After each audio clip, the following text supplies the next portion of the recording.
හරි ඉතින් අද ඉඳන් ඉතින් හයර් අද යනවද? දැන් මම අද හයර් එක ගියොත් මට කොන්දොස්තර කෙනෙක් නැති වෙනවනේ.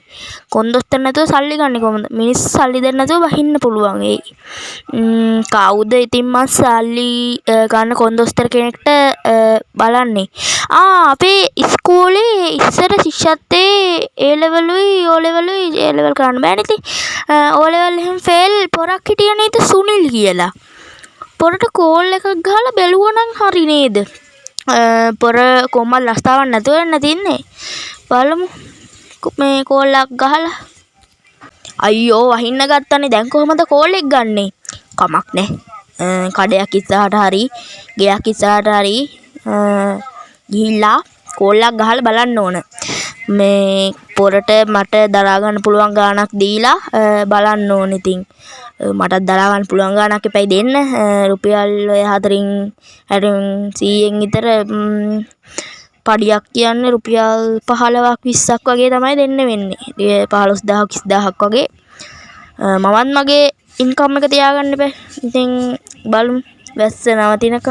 වැස්සත් ටිකක් අඩු වෙන්න වගේ මේ කඩේ ඉස්සරහට ඇවිල්ලා පොඩ්ඩක් කෝල් එකක් ගහලා බැලුවා නම් හරි. මොකද තව ගොඩක් දුර තියෙනවානේ අපේ ගෙදරට. වැස්ස ටික ටික දැන් පොදයක් වගේ එකක් යන්නේ. බලමු කෝල් එකක් දීලා. හෙලෝ කවුද මේ කතා කරන්නේ? ඇයි බං උඹට මතක නැද්ද අර ඉස්කෝලේ එකට අපි හරි එකට ඉගෙන ගත්තේ බං? අර මං රුමා එඩිට්ස් කියලා YouTube channel එකක් කරන්නේ. ඇයි බං අර ඉස්කෝලේ හිටියේ? අම්මට බොක්ක කියපන් මොකෝ මේ එකතරේ අපේ මතක් වෙලා. නෑ බං මම බස් එකක් ගත්තනේ අලුතින් මේ ඒකට කොන්දොස්තර කෙනෙක් නෑ. උඹට පුළුවන් ද මගේ කොන්දොස්තර වෙනුවට එන්න බස් එකේ තනිව කමට මම උඹට 15ක් 20ක් විතර දෙන්නම් පඩිය. හරි බං උක වැඩක්ද? මේ මං කීයට හෙටෙන්න ඕන උදේ? මේ 10ට විතරද? ඔව් බං 10ට විතර වරෙන්කෝ. හරි මචං මං හෙට උදේ 10ට එන්නම් එහෙනම්. එළ මාතර බස් ස්ටෑන්ඩ් එකටද? ඔව් බං ඒකට වරෙන්. හරි. දැන් Facebook එකේ TikTok එකේ YouTube එකේ එහෙම පෝස්ට් එකක් එහෙම වීඩියෝ එකක් එහෙම දැම්මනම් හරි. එතකොට අර විනෝද චාරිකා ගමන් එහෙම යන කට්ටියට මාව කන්ටැක්ට් කළා පුළුවන් එයාලගේ ගමන් යන්න. එතකොට මට දවසේ ඉන්කම් එක එනවා. එයාලගේ වැඩේ හරියනවා. බලමු ඉතින් හෙට උදේ දැන් යන්නත් එපයි. දැන් ගෙදරට ඉක්මනට යන්න ඕනේ. ගිහිල්ලා අම්මලටත් මේ ගැන කියන්න ඕනේ. හරියටම 10යි. කොල්ල ඇවිල්ලත් දන්නේ අම්මට තිරි ඇක්සිඩන්ට් එකක් වෙලා නේද?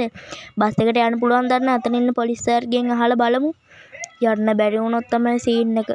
යාළුවා මෙතනටවත් ගෙන්න ගන්න වෙනවා. සර් මේ අපිට මෙතන ඇතුළට බස් එක දාන්න පුළුවන් වෙයිද? මෙතනින් බස් එකක් දාන්න බෑ. ඔයාලට තේරෙන්නේ නැද්ද? පොඩි ළමයිද මේ වගේ ලොකු බස් එකක් අත ඇක්සිඩන්ට් එකක් වෙලා යහතනකින් දාන්න? මෙතනින් තියලා යන්න ඕනනම් මේ පයින් යන්න. හරි සර්. හරි. පයින් යනවා ඉතින්. කොල්ල ඇවිල්ලත් දන්නේ ඉතින් අද හයර් යනවද? අදම හයර් ගියොත් මෙතනින් අද යන්න බෑනේ. අද හයර් යන්න බෑනේ. දැන් මං Facebook එකේ දැම්මනේ. දාම් බලන්න නම් බැරි වුණා. ඉතින් උදේ මම ඇහැරලා ඉතින් මේ වැඩේට ආවනේ.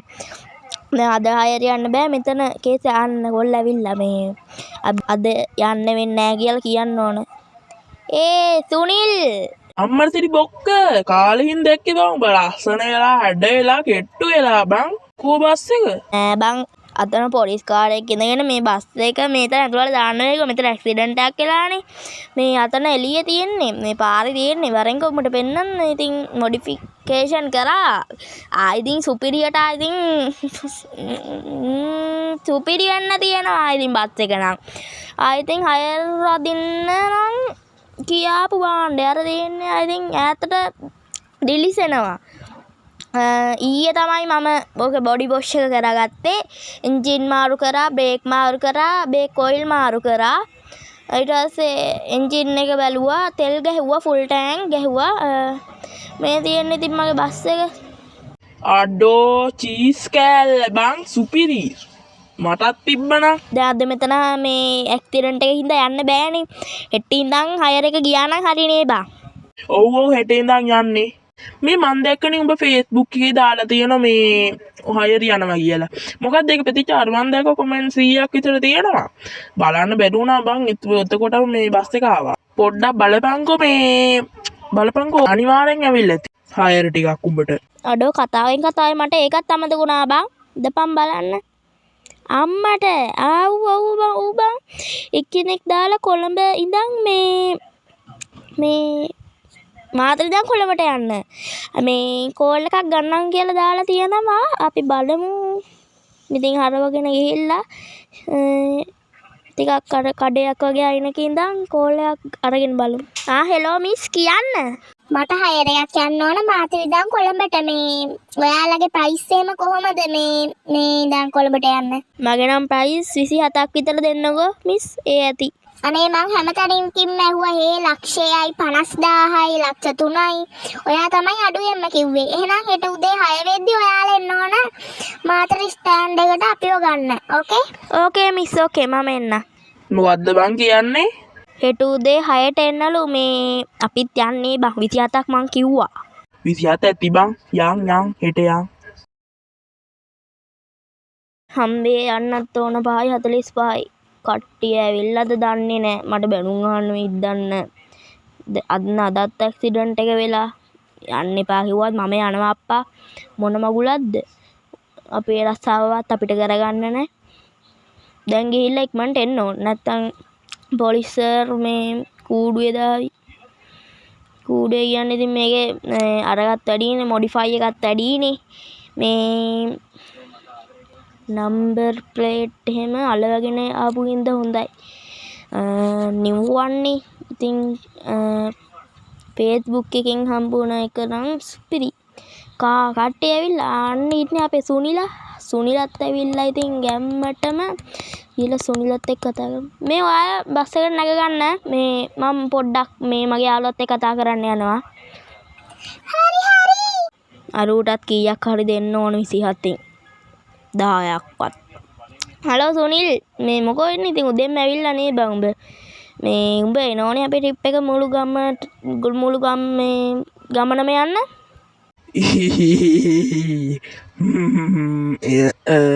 එනවා නේද කියපන්. එනෝ එද්දි ෂෙඩ් එක ගාවින් මේ මම බහින්නන්නේ මට ටවුන් එකට යන්න තියෙන වැඩ වගේකට. හරි බං උඹ එද්දි එනවනේ මට ඒ ඇති. මේ අර කට්ටිය රෙඩිත් දන්නේ නැහනේ. මේ යම්බන් අපි මේ අන්නේ හරි එන්නලු යම හරි එහෙනම් ඔන්න ගමන පටන් ගත්තා. දැන් යන්කෝ මේ පරිස්සමෙන් ටිකක් යන්න ඕනි. කන්ට්‍රෝල් එක පොඩ්ඩක් මදි වගේ. කමන්නේ නැහැ. වැඩි දුර නෙවෙයි ඉක්මනට එනවානේ කොහොම. මෙතන නම් පොලිසියෙන් ඉන්නවා. කෝල් එකක ඉන්නේ. මන්ට ගියා නම් හරි. හරි එතන පාස් වුණා. අයිනෙන් දාලා යන්න පුළුවන් වෙයිද? මල්ලි පොඩ අයින්න එනවා මේ. පුළුවන්. අම්මට තිරි දෙකක් ඇක්සිඩන්ට් වෙලා එක තැන. මාත් පරිස්සමෙන් ඕන යන්න. අම්මට තිරි ආයෙ අර පොලිසිය ඉන්න තැන පාරු ගන්න තියෙන. අරින්නේ යන්න අත දැම්මා බං. බස් එකට ටටා බායි කියන්න වෙයිද දන්නේ නැහැ. අයියෝ මට දැන් යන්න බැයි. ගිහිල්ලා බලමු මොකක් වෙයිද දන්නේ. අනිවාර්යයෙන්ම මම බස් එක නැති කාගේ අවසරයක් ඇතුවද මේ ලයිට් කෑලි බෑලි මේ මිනිස්සුන්ට අහිත කරේවා මේ කෙල්ලන් ඉන්නේ. මේක දැම්ම අපිට ගන්න වෙනවා. ඉතින් අයි බැයි නෑ. අපිට මේක ආයෙ අනිවාර්යයෙන්ම ගන්න වෙනවා. අනේ සර් එහෙම නම් කරන්න එපා. මම බොහොම අමාරුවෙන් මං ගත්තේ බස් එක. එව්ව මේ වනේ පුතේ අපිට මේක ගන්න වෙනවා. අනේ සර් මම කැලි බැල්ටි ගලවන්නම් මගේ බස් එක දෙන්නකෝ. ඔයාට ලොකු උදව්වක්. ඒක සැරයක් කොහොම තේරෙන්නේ නැද්ද?